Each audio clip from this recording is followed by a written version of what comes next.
From the moment we started playing Pong, and some people saw 2 lines and a white block floating around, while others saw 2 people playing tennis, locked in intense competition, we have been applying narrative to our games. Who of those people was right? Now, I want you to think of a game that is pure gameplay, with no story whatsoever. Tetris. Did you know that tetrominos have names? For that matter, did you know they were called tetrominos? I didn't. If the blocks have names, is Tetris actually the story of the working class banding together to bring down the walls of oppression surrounding them? Does anyone even care? No. At the Lenovo Legion Great Debate, we care, because we have gathered some of Australia's best gaming personalities from TV, esports, their very own Twitch streams, and just the beautiful cornucopia that is the internet. And they are here to argue some of the most persistent questions in the gaming sphere. I am your host and moderator, David Quinny Quinn. Let's stick with Quinny.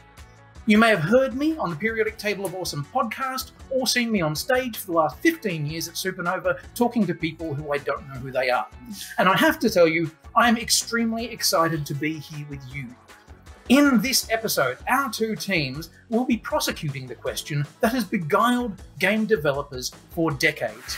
Is storytelling more important than gameplay? And let me tell you, if we find a definitive answer here, there's a lot of game producers who will be very, very happy to know what to spend their money. Now, you probably know our affirmative team's first speaker, the story-obsessed Stephanie Hex Bendixsen. She is joined by Geordie Macmachalia, we'll call him Mac, as second speaker, and the one and only Jordan Ruskopoulos as third speaker. They will be staring down the barrel of the gameplay-loving team of Pete Curulli, Jordan Elfishguy Mays as second speaker, and of course, Nich Richardson, Nichboy, bringing up the rear. Sorry, I'm never going to use that phrase again. That's right. It's meta-narratives versus just plain old the meta. And our teams are ready to convince you once and for all whether story is in fact more important than gameplay. So guys, gals, non-binary pals, please welcome the first speaker for the affirmative to the screen. Stephanie Hex Bendixsen is a TV presenter, a speaker, content creator, author, and of course our Lenovo Legion brand ambassador.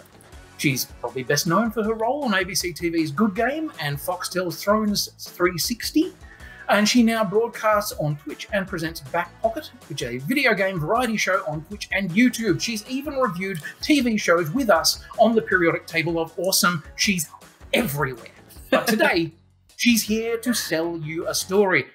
And get ready and debate! Well, thank you and good day to all, players, Chairman Quinster, Lenovo Legion lovers. We gather here today to take on the long debated topic of whether or not story is more important than gameplay in video games. My name is Stephanie, and my team and I firmly believe that yes, storytelling is far more important than gameplay, and aim to convince you in the following ways. As first speaker for the affirmative, I will help you see that only through the power of interactive narrative, video games will continue to improve and be taken seriously enough to receive the recognition and respect they deserve alongside film and literature.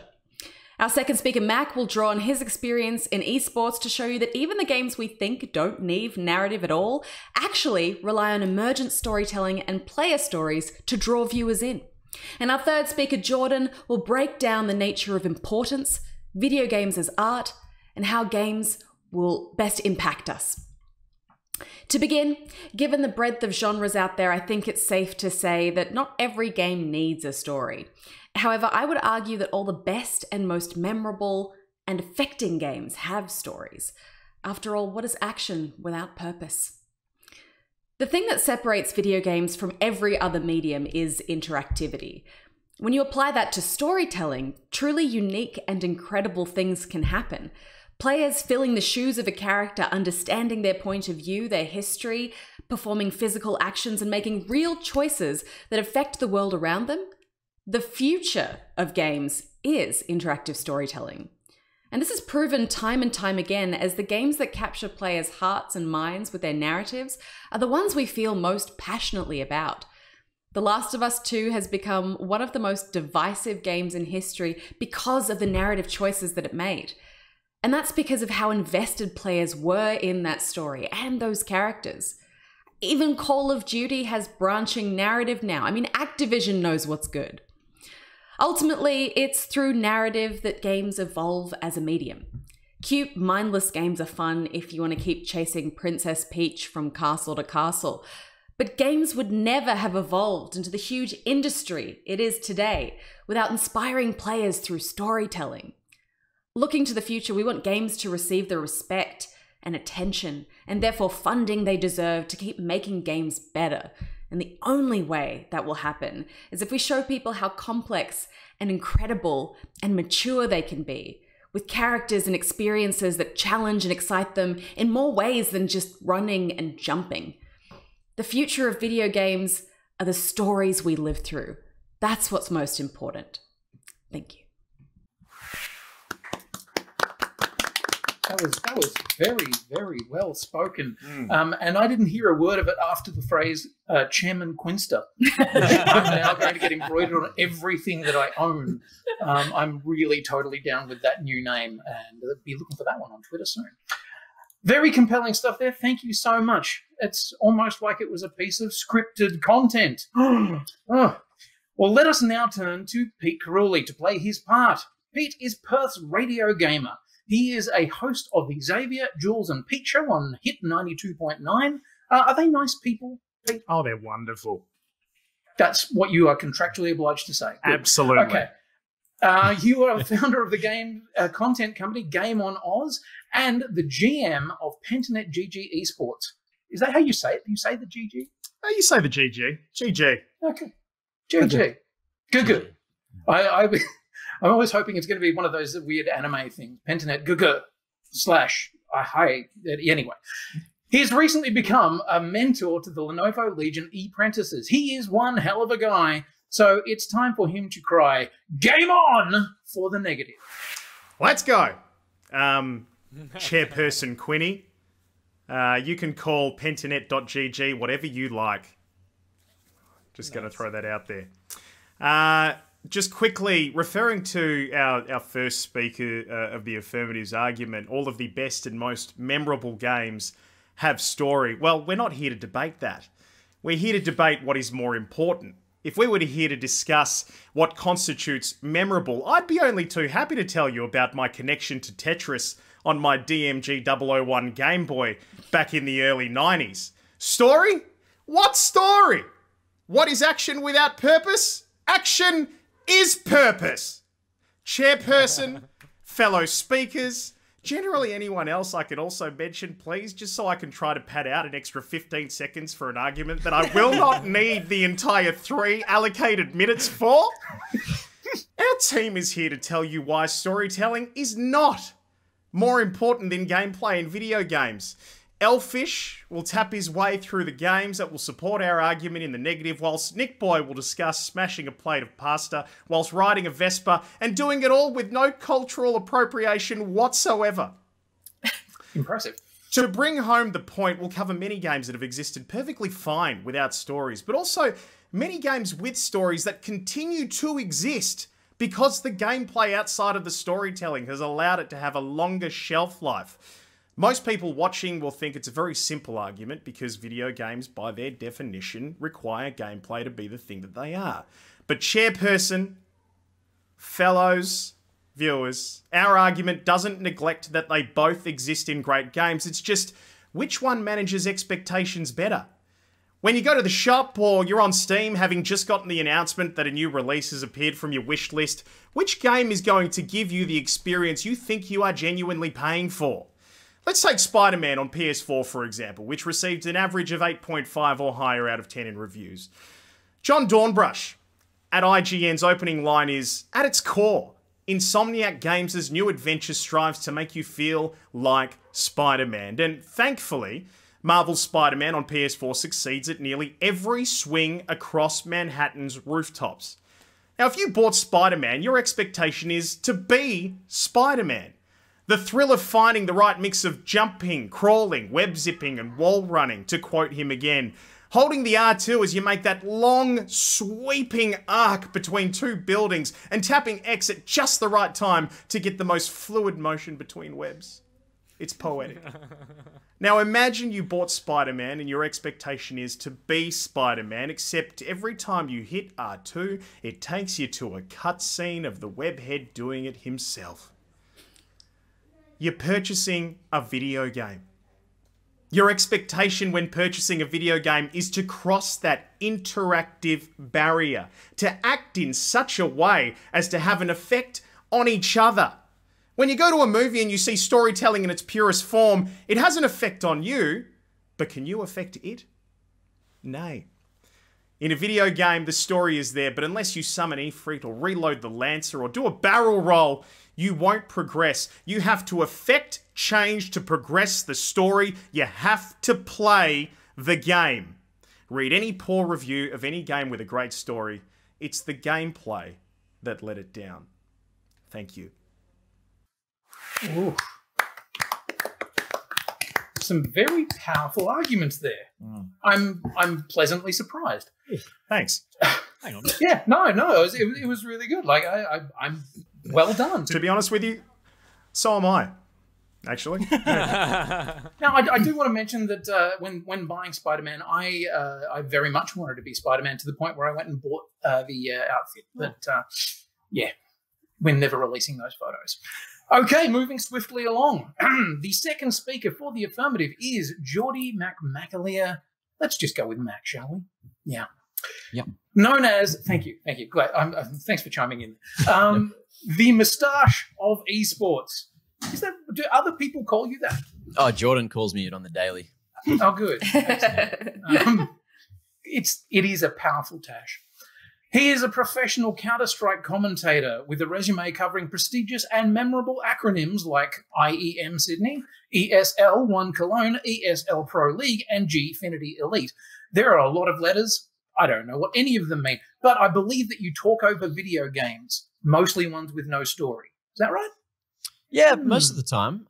But the question is, what is the importance without the story? Then we'll get to that. Well, that's what you're going to answer in just a minute. He is no stranger to story, though. As a professional cinematographer and an enthusiastic amateur yarn spinner on the Esports Social Club podcast, his party shirts know many stories, but thankfully they have promised never to tell.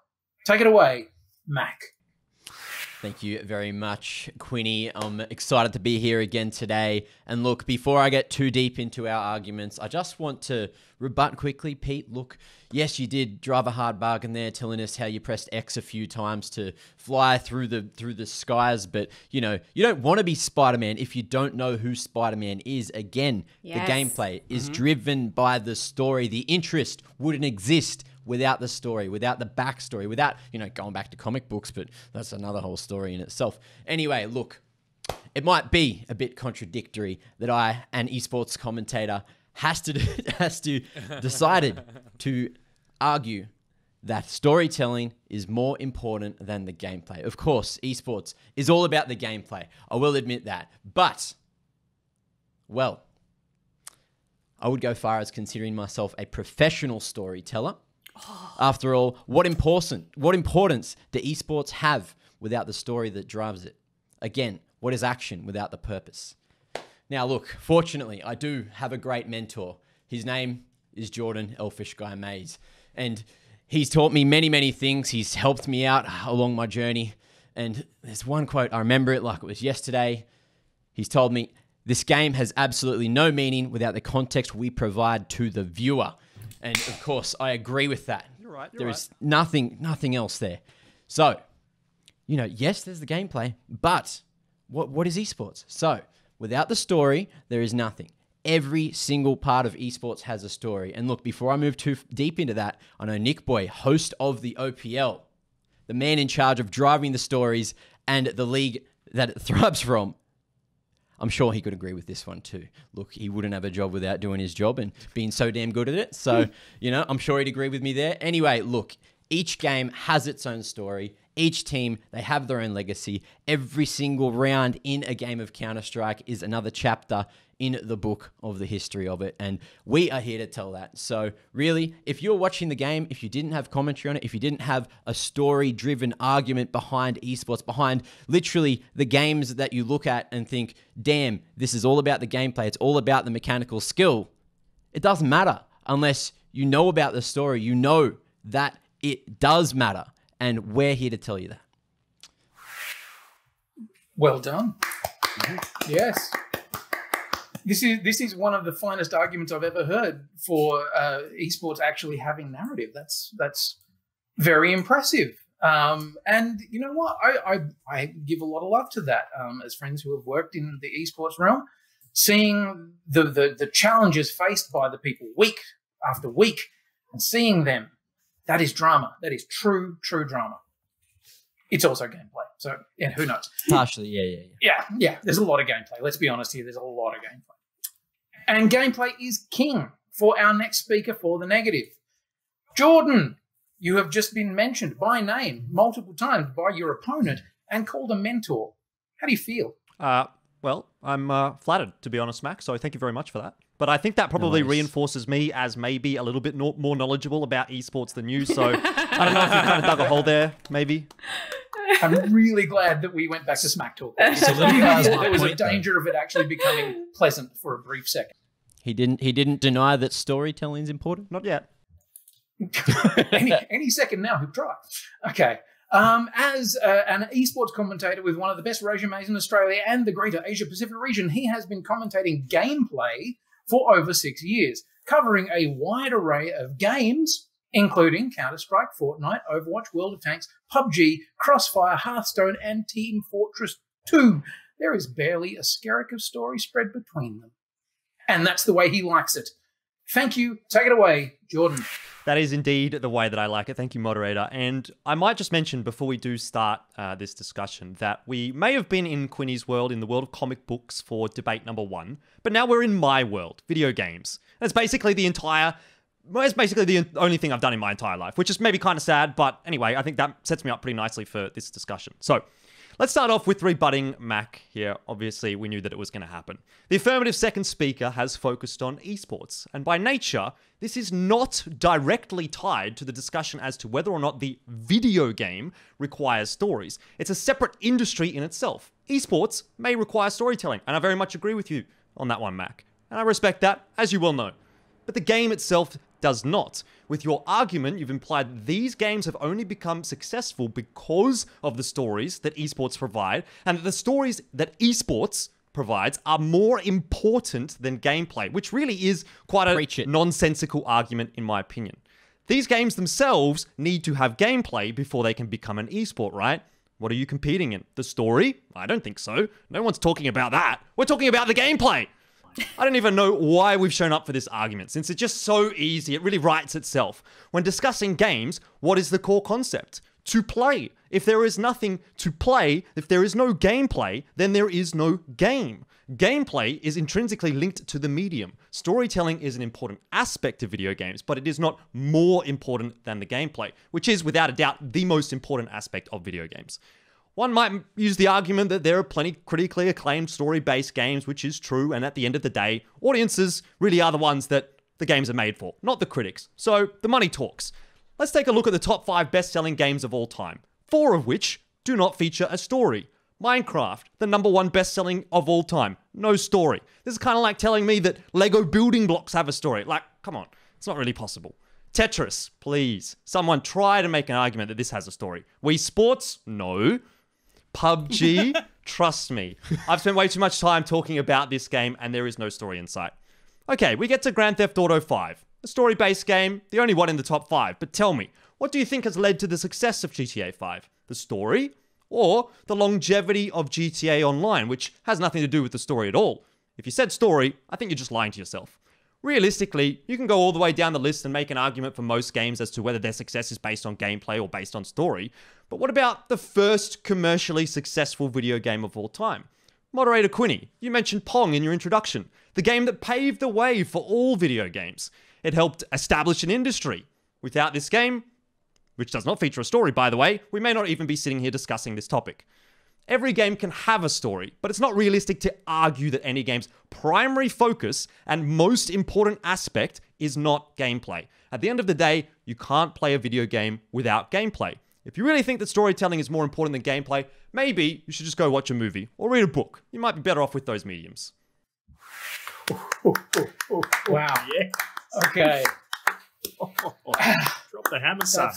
Just end it. Yeah. Just end it now. Yeah, I'm feeling a powerful burn here. Yeah, just end it now before you get destroyed. Oh. What I'm seeing here is a certain amount of narrative also being played out with the gameplay of the debate. I love that the structure is echoing the form. It's beautiful. It's magnificent. Speaking of beautiful and magnificent, Jordan Ruskopoulos.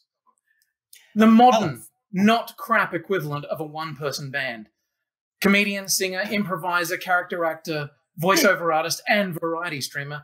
Jordan is best known for her work as the lead singer of The Axis of Awesome and her TEDx talk on high-functioning anxiety, which I have right now, and also for throwing a book at Michael Bolton. Did you actually get to throw the book at him? There was a stunt double. So the Bolt stood in after the stunt double was hit with the book. So unfortunate. I did not. That's fine. You know, I mean, You now gotta I know the truth. protect the moneymaker. Yeah. So now she spends most of her time on Twitch, streaming beautiful weirdness, playing games, and singing the song that never ends. It just goes World on and record on, holder. friends. World 5 hours, record 32 holder. minutes. What? How long? 5 hours, 32 minutes. Wow. Amazing. The previous world record was like 2 hours and something. So It was 2 hours, 14. she not only broke the record, it's not like she did 2 hours, 15 minutes. She just was like, whoever's going to try to break this record after me, good luck. So some people started singing not knowing what it was. But And they'll continue singing it forever. just because. Anyway, today you'll be bringing home the affirmatives case and giving some love to the glory of the written word. Go, Jordan. Hello, friends. Now, Hex, what an amazing introduction. Talks about the power and importance of interactive storytelling. Mac had a fantastic argument about esports commentary and the importance of adding story to games lacking in it. And I think this is a really important point because if gameplay was paramount, then esports wouldn't need commentators. But it does to make games appealing beyond the very small core of actual fans those games have. Now, the first speaker shouted a bunch and then brought up Spider-Man on the PS4. Now, I must say that Spider-Man is one of the tentpoles of the pantheon of modern mythology. Yes, the gameplay enhances the experience of the story, but your passion for the title was about being Spider-Man and simply underscored the fact that gameplay simply enhances the experience of a story. The second speaker brought up GTA, Grand Theft Auto, a very successful game, a game that remains successful and remains very high on one of the most streamed games on Twitch. And the interesting thing about that is that most of the people streaming GTA today, a game that is years and years old, are role players. People who bring story to the game. People who create characters and add them in and create new worlds far beyond the ones that we've already enjoyed in the game. We experience the story, and in order to enhance the game further, we inject even more. Now, today we are arguing about importance. You know, the second speaker did bring up financial success and things like that, but we're not arguing whether something is better. We're not arguing whether something is more enjoyable or financially successful. We are arguing about importance, and importance is about legacy. Yes. What does this game give us to take to the future?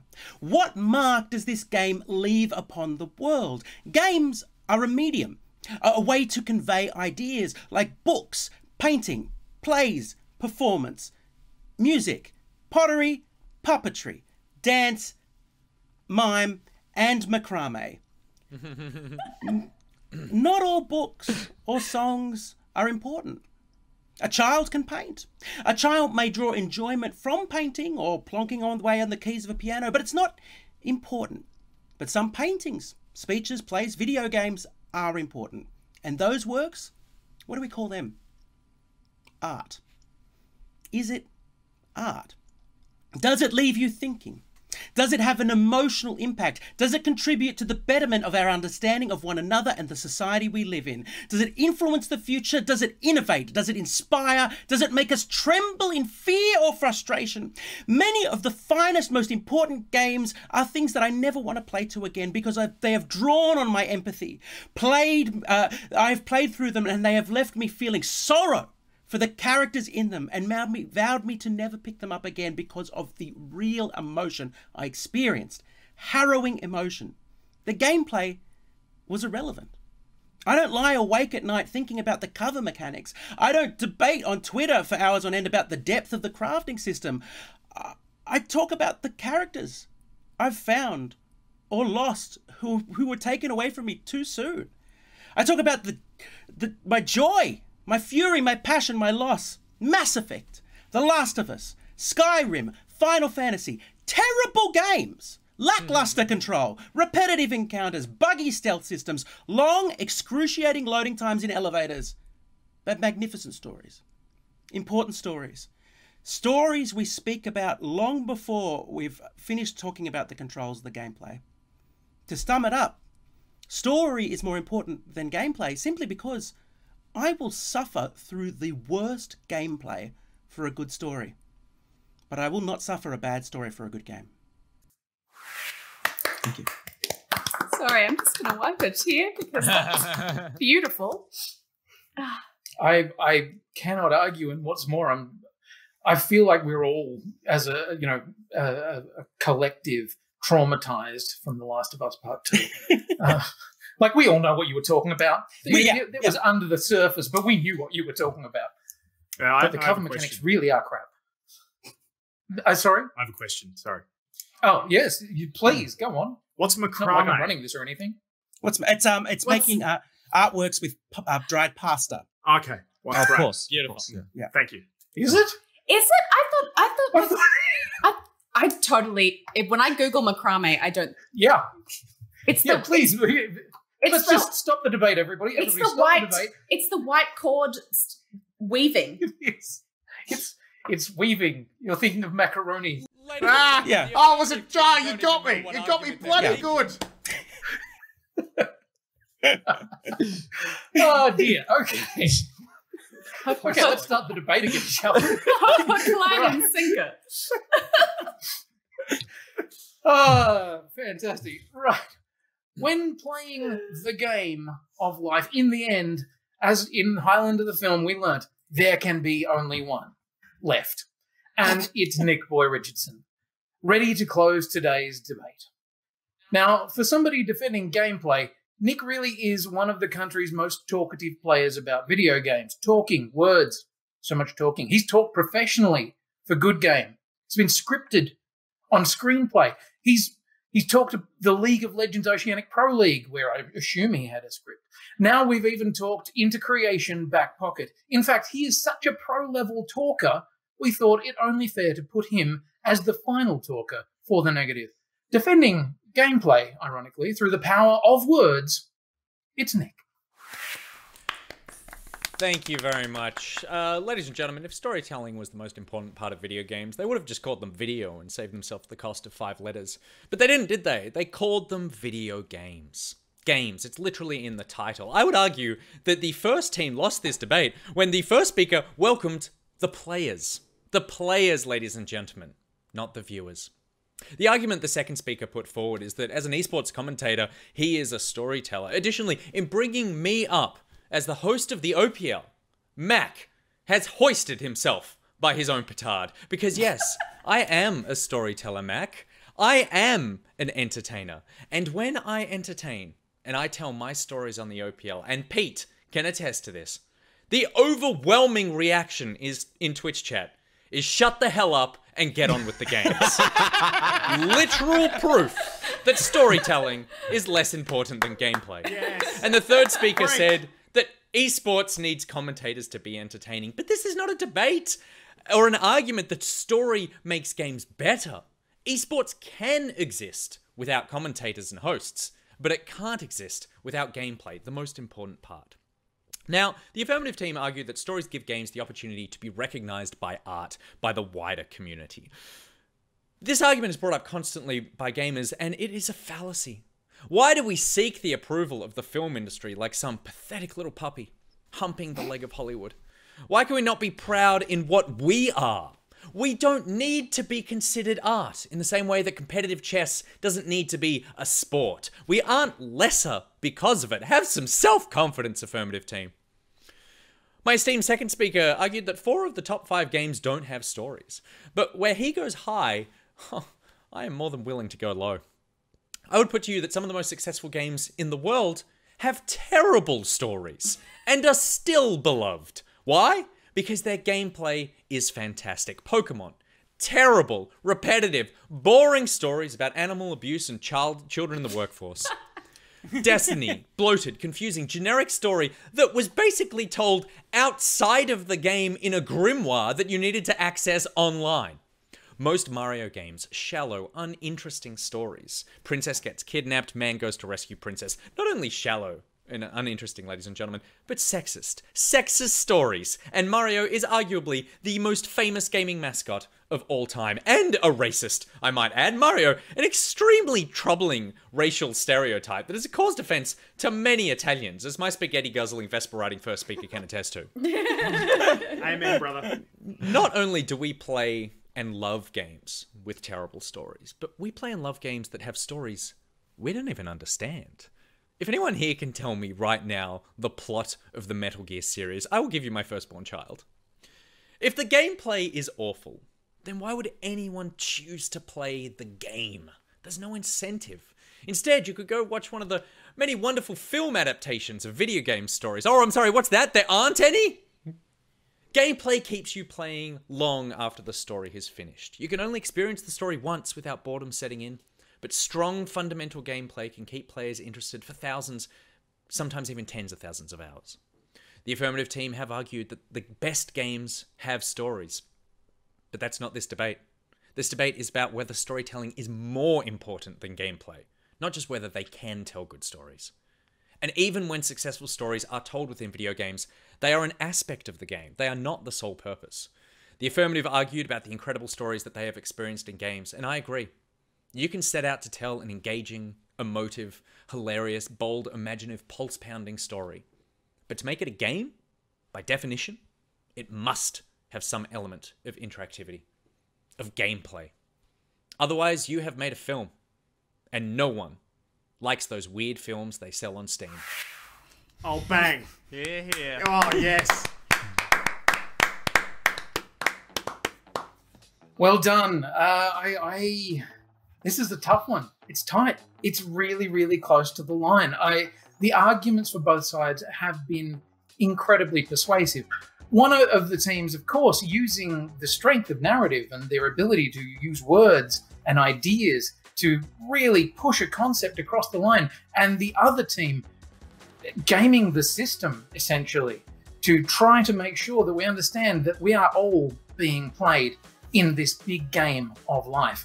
I really am struggling to find a reason to vote for the gameplay side, because I love story.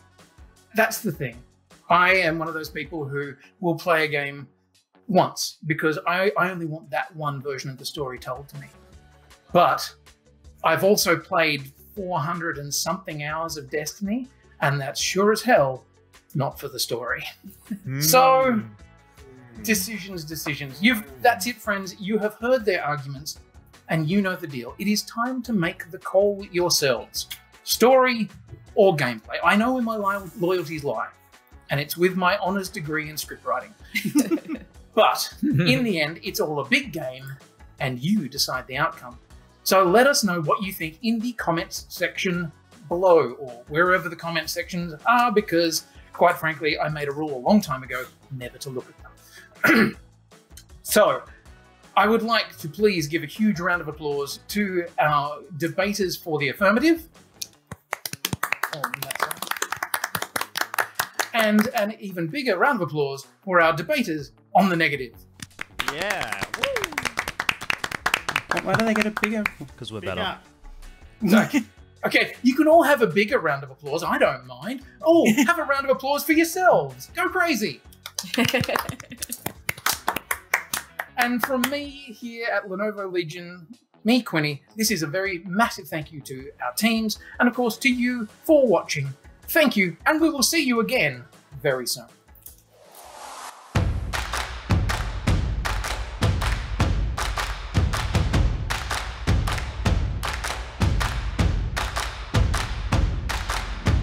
Stylish outside, savage inside.